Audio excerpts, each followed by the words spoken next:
Hello, everyone, and welcome to STOked, the ultimate Star Trek Online podcast. My name is Chris. I'm Jeremy. And this episode, we've got a lot of stuff coming up. We've got a look at skill math. Yeah. Well, actually, I've been getting a lot of requests to do like a skill math segment, but instead, I'm going to teach you how to math yourself. Jeremy, if you teach a man how to fish, he can eat for a lifetime. Yeah. We're going to teach you how to skill fish. And then I've got some news coming up on running Star Trek Online on your Mac under OS 10, so you'll definitely want to check that out. It's true.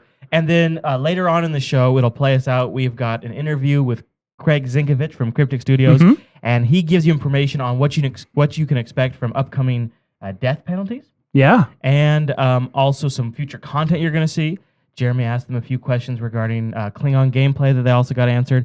And then I had a few questions regarding servers that we got answers to. That's right. So you're not going to want to miss that. Before we get started, I think we have a few things to share about the show, just real quick. A couple of format things. Yeah. A couple of items of business. Number one is, depending on where you're watching this, over at YouTube or at jupiterbroadcasting.com on our embedded player, you'll see some pop-up ads sometimes on the player. You're right about here. We don't really have any input over what those ads are, and some of you have mentioned that you've been seeing the energy credits that you can buy for Star Trek Online. It's kind of a scammy system.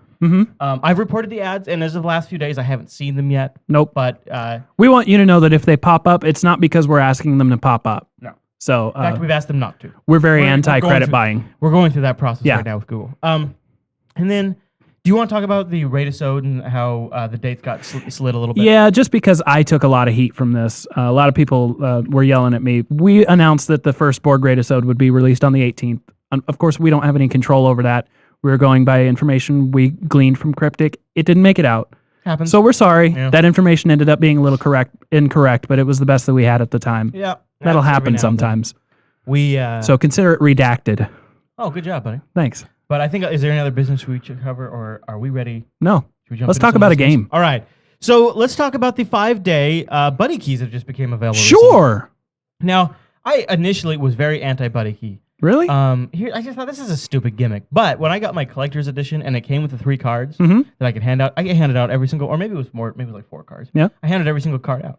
Did any of those people end up playing? All of them. Whoa. So it works. It works. And these 5-day buddy passes are kind of the same deal, right? So. And this is something that some people have been asking for before as a way to kind of try out the game. If you know anybody that's already playing it, ask them for their buddy key. They get a free one. This is for all subscribers, get a buddy key. Now, it's only 5 days. You might be asking, well, what can you do in 5 days? Well, if you play 24/7, you can get to Admiral. Can you really? Yeah. Did anybody make it in 5 days? My played time is 4 hours and 48. All right, okay. Or 4 days and yeah. But that's consolidated. Yeah. No, that's what I'm saying. If you don't sleep and don't pee and all that. I think I'm like almost 3 days, almost, and I think I'm Commander 1 now. Yeah. Congratulations. So, thank you. Mr. Nimoy told me the same. Yeah. So moving on, let's talk about the Mac client. So what this is obviously Cryptic doesn't officially make this. This is a community-started project that takes a nice wrapper for something called Wine, and Wine stands for Wine is not an emulator, and it interprets DirectX calls, translates them, I guess, in a sense. I don't want to get into the technical details of it, but it lets DirectX games run on OpenGL systems. It's magic, people. It's magic. And it does have some issues still. And the way I want to mention the guy that's kind of spearheading this, at least the one that's posting all about it, is a guy named DOH123. On the seems very knowledgeable, is kind of spearheading it single-handedly, it almost seems. So hats off to him I've or tried her. it on my MacBook Pro. It works awesome. You either supply it with your installation of the game, like from your Windows partition, or it'll actually install the game from the disk, and then you have to go through the patcher. But I moved over an installation into this application on the Mac side from my Windows partition, ran it, did the patching. It has to run full screen. It has to. And it doesn't support dual monitors. So like when I was playing the game, if my mouse went off on my other monitor, it'd just be lost in the game. I have to bring it back. And I can't put anything on that second monitor. It's just blanked out. But I was playing full screen at 1920 by 1080 on my MacBook Pro. Is that better than Boot Camp? It just means you don't have to reboot your computer to play STO, right? Right. Okay. Now, let me ask you, because I'm not able to tell, but this doesn't include any reverse engineering of the client or anything like that? It's not going to violate their EULA? Is even though, now, this is where I get it wrong, because it's not an emulator, but they're faking out, they're emulating, they're translating a Windows environment. and then they're taking that and they're sending it to them. So it has nothing to do with changing the client. No, you use the stock cryptic code. You don't Okay. modify any code. And I would think, I've only seen this for OS 10, but I would think if they're this far on OS 10, they should be able to get this going on Linux too, on Ubuntu and things like that. One thing is it does use something called X Quartz, which is something unique to OS 10, I believe. And I don't know if that's just a UI thing or if that makes it not run on a Linux. There is a couple of known issues still with the client. And the guy revs it all the time. Yeah. It does have some ugly font issues. The fonts look a little jaggedy. They're kind of fugly. Anti-aliasing is not functional at the time in the game, so you get no AA for your video. There's the multi-monitor thing you just mentioned earlier. The multi-monitor thing. And then every now and then you get a little mouse ghosting. Like, if you ever seen mouse trails, what you can You turn get on that in the actual client, though, still running in Windows. Yeah, but this is a pretty noticeable Yeah? all the time kind of a thing for me. Oh, okay. Yeah. If it's an all the time thing. Playable, 'Cause though. Totally playable. the regular client just does it like once in a blue moon. Yeah. Well, a lot of Windows games that do that. Yeah. Do that. And it happened every moment I was playing, but I was still able to play just fine. Okay. And I was really surprised with the performance and the stability, and it went through patch just fine. So this is really awesome. And if you're a Mac user, you definitely want to check out our show notes. I'll have links to the forums where they're talking about all this. It might satisfy your need for a Mac client, which we all know that Cryptic does not have on the drawing board at this moment. And so. if you're a Linux user and you've been wanting to try this game, definitely Yeah, follow same this thing. too. Yeah. All right, buddy. Well, I think that's all the news we'll cover this week. We've got so much. There show has to been get more, but we've got too much. Sorry. All right. We just can't get to it all. Well, let's get mathed.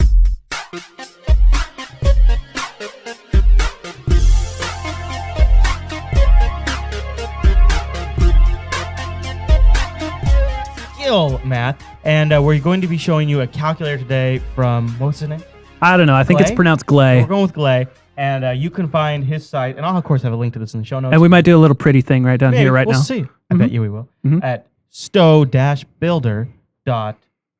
Binary bit. That's right. And what that is there is this nice little character skills builder that you can use to sort of demo different skills that you can build upon. So you kind of have an idea of what you want to do in This is how you can preview what your character will look like at the end game. And what I'm going to do for you right now, I'm going to lay it out for you. I'm going to show you exactly how to use this puppy to get the most out of it. Nice. So let's start right at the top. First of all, I want to tell you that it's a Java-based system that only works 32-bit. So, if you're on a 64-bit box, you need to be using a 32-bit version of Java. That's right. With a 32-bit browser. And we've had issues with it working in Chrome. That's right. So Firefox has been fine. Yeah. So, there you go. I've not tried Internet Explorer because I do not use Internet Explorer. No, we boycott that. All right. What else, sir? Let's start. Okay. The very first thing you want to do when you get into this thing is pick your profession right there. Tactical, science, or the other one. All right. Engineering. So you got to make a character. That's right. That will lay out which skills you can do in your main skill window. And then to help you choose which ones you actually want to invest in, the next step you're going to do is choose your ship. Now, from this pretty little drop down, you can see right up there, you can choose any of the major ship types in the game, be it tactical escort, reconnaissance, science ship, all that stuff. So if you go on to the next shot. Oh, all right. Sure. This is actually, I know. I mean, look at me. I'm over here working like a pro. He's like, oh, okay. I know, thanks. All right, next shot. It's high tech, isn't it? You like this? Mm-hmm. So this is what happens after you choose your ship. It gives you a complete readout of all of your BOF stations and all of their ranked abilities that you can choose. So then you just go through these one by one and pick the abilities that you have fallen in love with during your time in STO. And once you have done that, this is really cool because the next thing that it does is it goes through the entire skill list you can see here and highlights the ones that affect the skills that you've just chosen. That, to me, is awesome. That's the key right there. That is like the dots in the maze, where you can follow the dotted line. That's it right there. So there are little bugs in it. Some of those skills aren't highlighting correctly, so pay close attention. When you click on some of these, it'll give you a readout on the right-hand pane that'll tell you which skills or which powers it affects. So if you are going through this, you might have to pay attention a little bit because it's not 100% yet. It's about 90%. Okay. Let's see. Got to check my notes. Oh, it also doesn't include all the Mark III stuff that you can get with rare purple bridge officers or that you can train from your captain. So you're just going to have to kind of guess or use a lower rank of those to figure out which skills you need to invest in. Gotcha. This is also, if you end up noticing that you've spread yourself a little too thin, you're going to need to come back to this point and redo your BOFs. So map it all out here. This is the next portion is when you actually spend your points. Actually, if you can go back to the picture right before this that showed all the highlighting, in this interface, this is where you actually spend your skill points that you earn in game. You can use the little plus and minus buttons underneath each of those, and it tracks And it how looks many. just like it looks essentially just like it does in game. So Absolutely. it's an interface you're totally familiar with already. Yeah, it's basically just like the thing in game, but there's no limits. You don't actually have to go out and earn the points. You can just spend them. Spend. Mm-hmm. Now, the numbers at the top that you can see a little more in action in the next shot that I've got there will tell you how many points you need to spend to get to the next level and how many you have already spent in that level. Okay.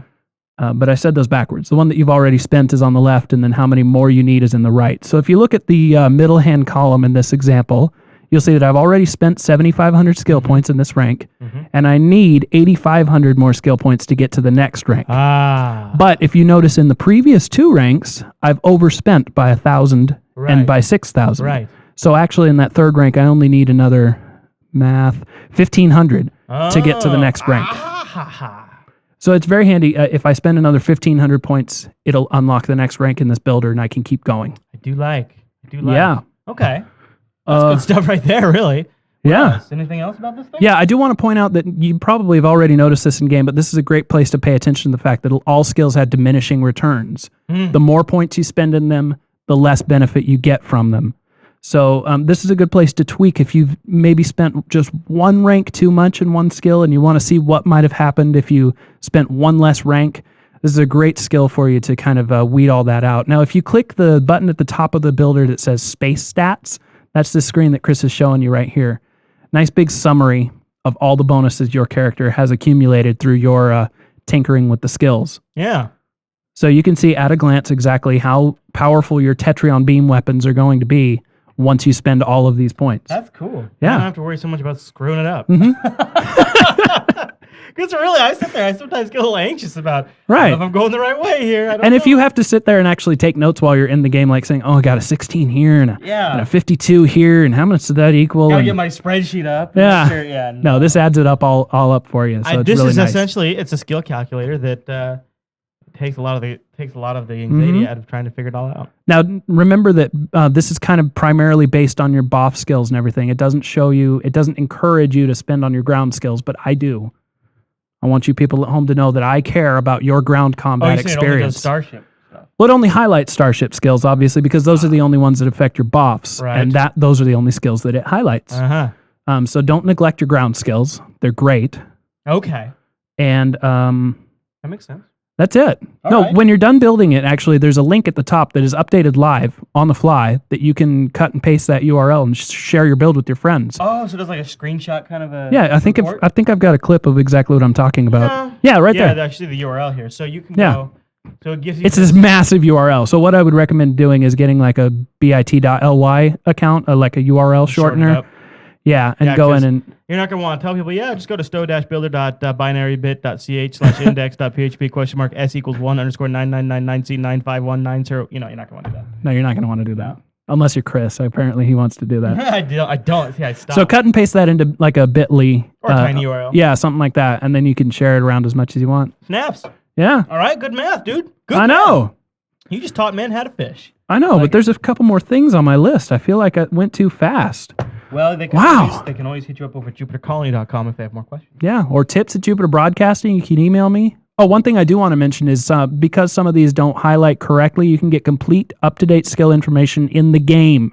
Just go in and from space or on the ground, just hit P, brings up your skills, and read. That's good. That's good right there. All right, well, that's the math segment. Let's move on in to the media segment.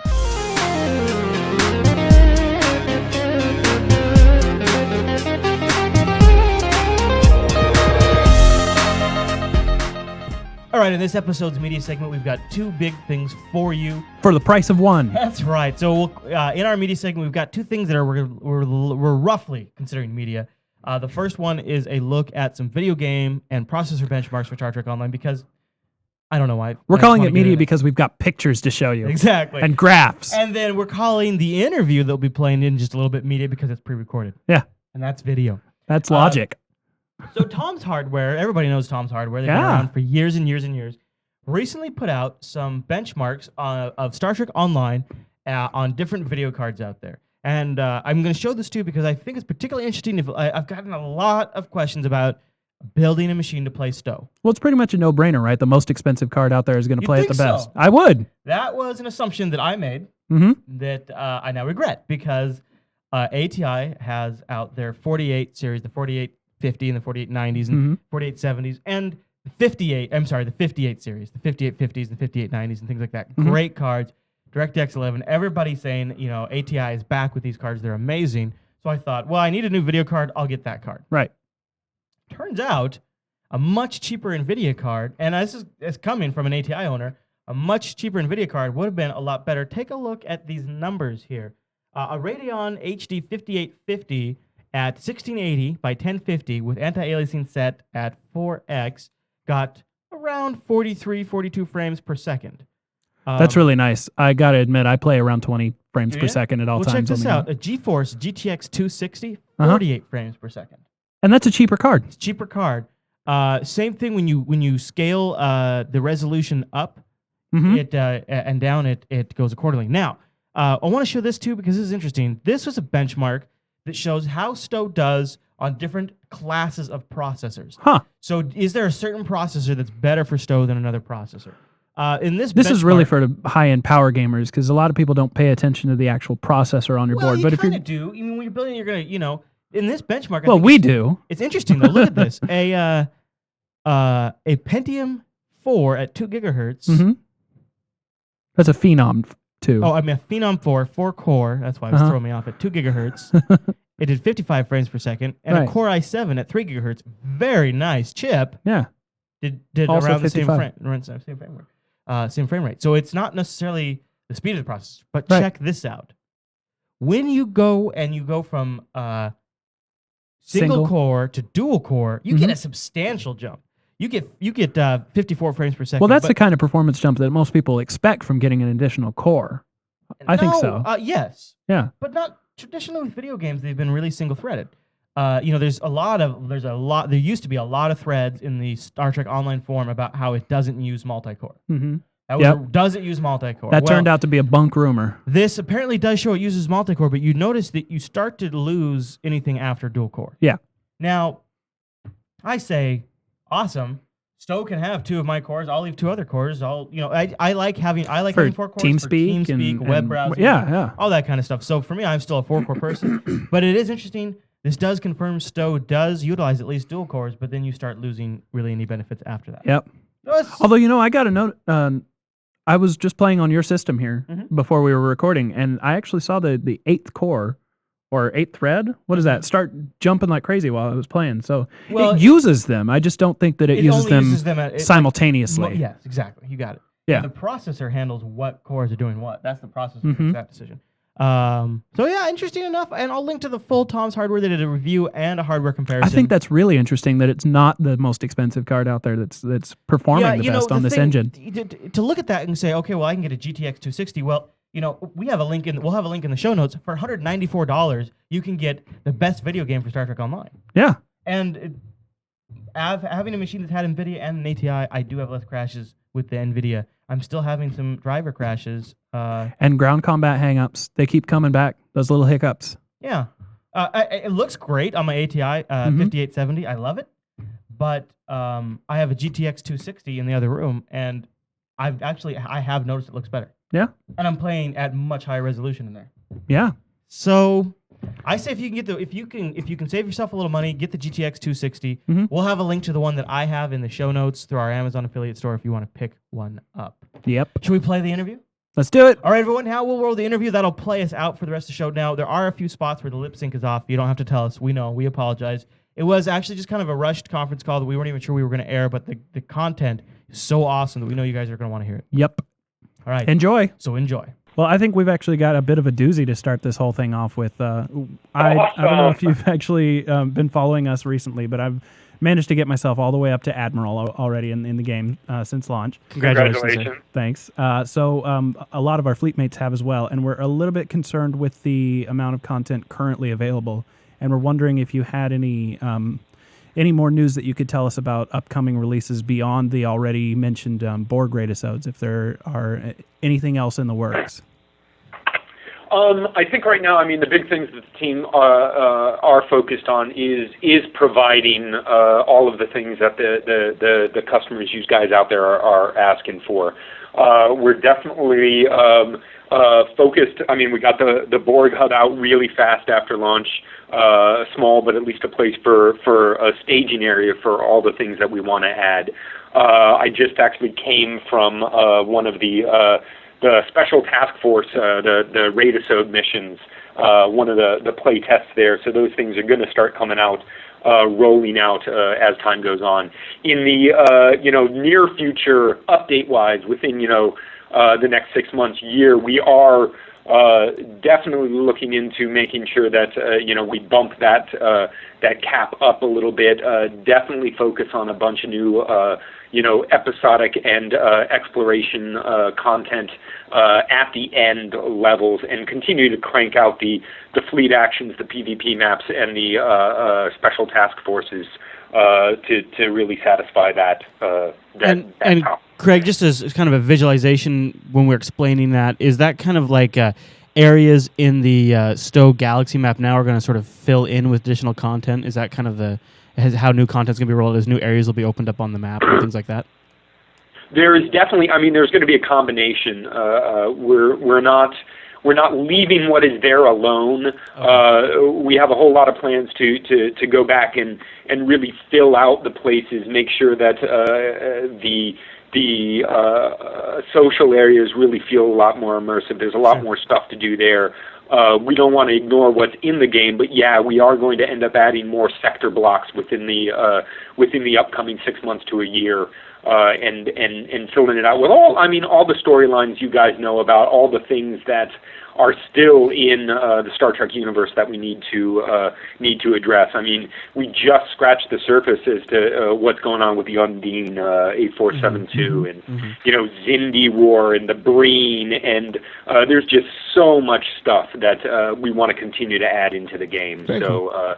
Yeah, we're definitely going to be adding to the sector blocks that exist, and probably more importantly for you guys, adding new sector blocks and brand new storylines and stuff. Now, when you say about adding to sorry to take up so much time here, but just one more quick follow-up.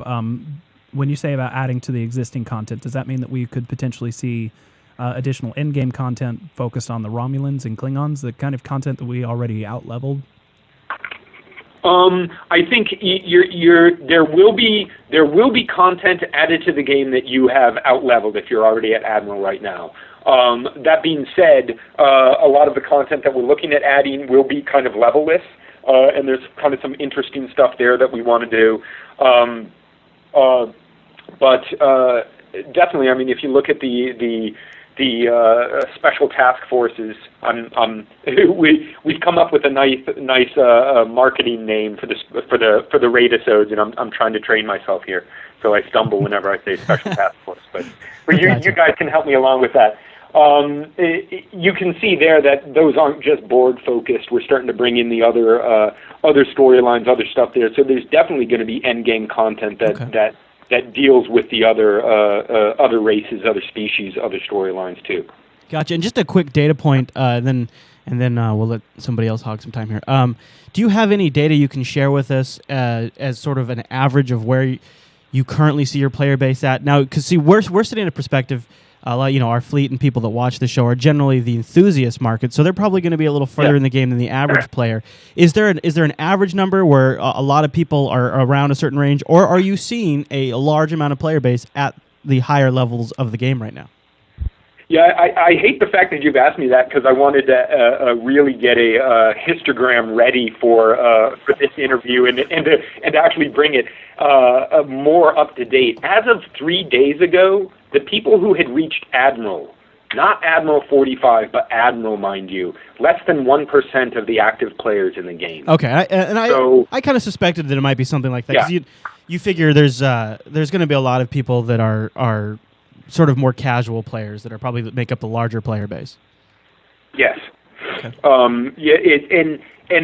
You call them casual players, but I mean they're still putting in hours and hours. I think one of the most interesting things and kind of expected when you look at it. I pulled down the top 30 players in terms of the amount of time that they have put in the game, and the numbers are huge, right? We're talking 180 hours plus, and I'm sure that's bigger now as the days go by. And you would think, as a gaming or MMO enthusiast, that they would all be admirals.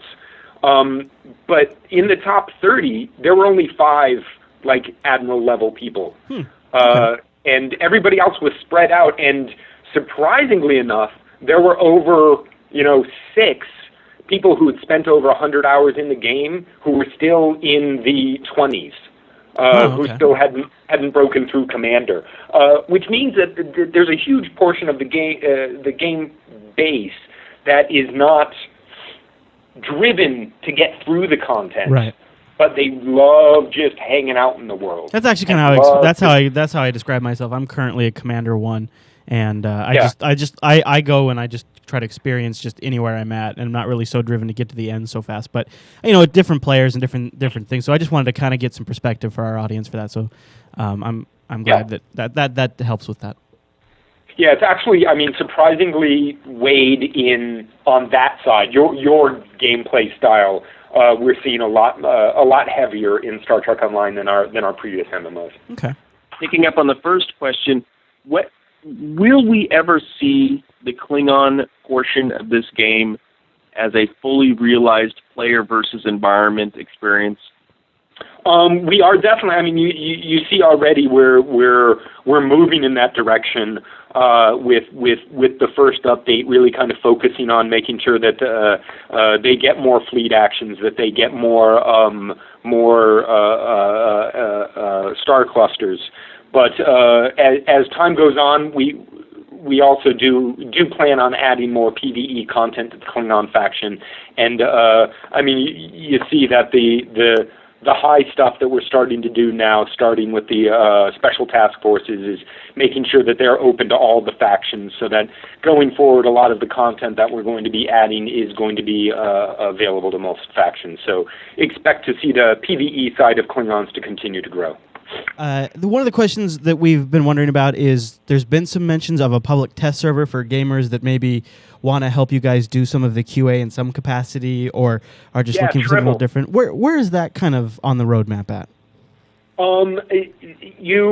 So as an MMO developer, and I guess I'm old school, which is kind of hard for you community guys.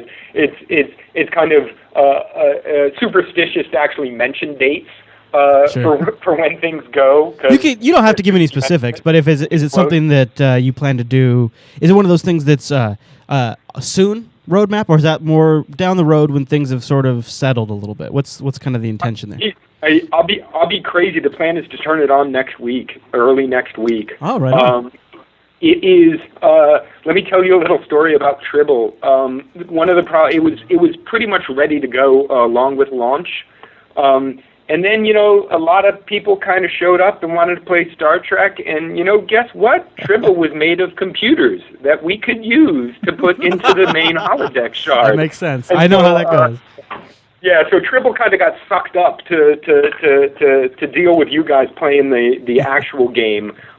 We've gotten a whole lot more hardware in and stuff like that, but we are really looking at getting that test shard out next week is really our goal right now. Any word on what it's going to be in order to be able to play on that? Is it going to be all players are welcome, or is it going to be limited to a set of invite only kind of a deal? I think what has worked well for us in the past is to allow all players to play on it, and not to belittle or to offend anybody. What ends up happening is that select few, that red squad from closed beta, those guys end up playing on it. You end up getting the people that you would have invited anyhow playing on it. But you don't hurt anybody's feelings. Well, you don't hurt anybody's feelings, and then you get people who maybe you don't know about who are really, really good at that. So you really kind of open it up, and you get the people who love doing that doing it, and then you get more people if you don't just do invite. So yeah, we're looking for that to go up, and it also really helps us, get stuff out to the players quicker and in the face, and start getting feedback on things that, we just can't do and throw out there anymore now that we have a community. So I'm really looking forward to the test shard getting up so that we can start taking a look at some of the things that you guys are clamoring for, that we're working on, but we just can't turn on without more feedback from you guys. Okay, so speaking of one feature that we're clamoring for and hasn't been turned on yet, I know you don't want to give away dates, but is the accolade system, is that a high priority at this time, or is it backburnered for the moment, or what? We are still working on it. I don't see it coming out like in the next couple of weeks. We again do want to make sure that it's really cool, and because that could add a lot of replay value for us at the high end already. Exactly, and so yeah, we're definitely looking at that in the near future, update wise. But it's not going to be something that we're just going to throw out on the fly. Okay, right. Craig, if there's anything more you could share regarding the ship interiors, because that made quite a big buzz online in the Star Trek Online community. Anything else you want to talk about? Because it was mentioned in an interview that Cryptic is excited about the opportunity of adding ship interiors down the road for players. Any more details on it at all, or is that just all there is to say right now? That's pretty much all we're going to say right now. We kind of have a time frame that we want to get that out in. Is there certain interiors that are higher on the list than other areas of the ship, like engineering or the mess hall or things like that? I think we're really kind of in the planning stage right now. Okay. Interiors kind of include all of that stuff, right? Okay. And so trying to make sure that it's that it's compelling, that there's a reason for it, that it's a rich experience. I think that those things are definitely really important. We don't want to just yep, we got ship interiors, there's the checkbox, let's move on. We want to make sure that there's gameplay involved, and that the people who are asking for them really are happy with them when we get them out. So our real focus right now is to make sure that everything that we do from here on out is, has a really high level of quality, a really high level of polish to it before it goes out. Absolutely. Okay. Craig, recently you talked to Ink Gamers about pumping up the death penalty in the game. Sure. Do you remember that? Yes. Could you maybe give a little more on what your guys are thinking and when this might actually happen? So this is one of those things that I will use as living proof of working with the community and kind of responding to them. Me personally, I don't believe in death penalties. I think that they don't add that much to the game. That for most players, it's not something that really drives them and stuff like that. And I'll basically stand here right now and say, guess what? I was wrong. And so we are right now basically putting together ideas, trying to figure out the community, the forums. Everybody has kind of asked for something to make the combat a little bit more risky, make the some of the easier way outs a little bit more difficult to take. And so we are definitely looking into that. It is one of the high priority things that we're doing because, again, it's one of the high things that the community is asking for right now. So definitely something that we're working on. Definitely something that we're playing with a couple of different solutions right now internally, and I do see it in the nearer term future rather than later on down the line. Definitely coming out within the next month or so. Now, do you agree? I mean, some of the criticisms were, ground combat's too easy. Klingon content is, which is one of my criticisms, is not, big enough. There were more, are you guys looking, do you feel like any of these things are fair criticisms? Do you think they're unfair criticisms? Are there any of these criticisms you're looking at and saying maybe we could do something here, like you just said with the death penalty? I'll be clear in saying that what drives our development are not the reviews, but where the community and where the players have comments about the game. The reviews are what they are. We kind of knew that Star Trek was going to be a polarizing game, that some people were going to really like it and really jump on it and really enjoy the innovation that we did, and then some people might not get it, and that obviously there are issues in the game that we do want to continue to develop on and to tweak and stuff like that. So I think the reviews are what they are. Where the reviews comments overlap with our customers and the community, that's where yes, we're definitely looking at those things. And so if it's something that the community thinks needs to be improved and really wants us to focus on, then that's something that we're going to do. Not looking at the reviews, looking at the forums mostly in terms of trying to figure out what's next in the game. Just a minute. Can we chat about maybe the state of the servers? Maybe Craig could mention where they think they're at as far as infrastructure improvements and stability-wise. If Craig foresees maybe a few more bumps down the road, or if he's hoping that things are now kind of where they want them to be for game uptime and things like that. I think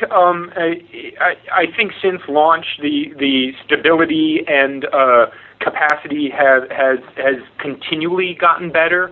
There are probably if I said that there were no more bumps down the road, I'm sure I'd get fit. Right. But I really do feel that we've gotten to a nice place where the queues, when and if they happen, should be shorter and faster. The stability, I think, has gotten to a really nice place, and so I'm looking forward to being in the free and clear. But honestly, sometimes you get just stuff out of left field. We had a couple of issues last week that were kind of entirely out of our control, and the guys, the NetOps crew, jumped on it and were swapping out pieces of hardware in our Boston data center. We were lucky that people happened to be on site, and just some really, really strange corner case issues. I think that there's a lot of enterprise, and now I'm getting way too technical, but there's a lot of enterprise software and hardware out there that is really, really good at serving up websites and stores and stuff like that. But MMOs, we pretty much run at 95% capacity across the board in terms of router network traffic, CPUs, memory usage on all of the machines. And there are a lot of issues that you can find when you have hundreds of cores running flat out for weeks straight. So it's really exciting. The NetOps team here are all supermen, and I really do think that we've gotten to a good place. But there's always the chance that something else will jump up and bite us. You reminded me of a question when you mentioned queues, unrelated obviously, but one of the feedback we're getting from a lot of different players at different stages of the game is since the Federation content is deeper, there's a larger base on the Federation side, and so players are having troubles with some of the PvP queues. I'm hearing comments of, I've been waiting a half hour or 40 minutes. What are your insights? Because it's kind of the gameplay mechanic that sort of creates that situation. Do you have any kind of internal discussions on a way to improve PvP queue wait times? Do you suspect it's going to be something that'll work itself out? I'm just curious from your perspective inside Cryptic, what are you guys thinking about that? Is that even an issue you're concerned about at this time? Oh, it definitely the PvP queues, the stability there initially towards the end of open beta and even a little into launch. There are some bugs that caused wait times and mismatched matches. So there are definitely things there on the technical side that we've tried to iron out and get better. In terms of population and PvP overall, I think it is something that ends up working out. If you end up giving people the options, adding things in like, Fed v Fed, training PvP, stuff like that, you end up dropping the queue wait times down a little bit, but, you of course balance that with the fact that you want to make sure that the Klingons who want a PvP always have, Fed guys there waiting and salivating. So definitely aware of that and definitely, trying to address those issues as time goes on. Okay.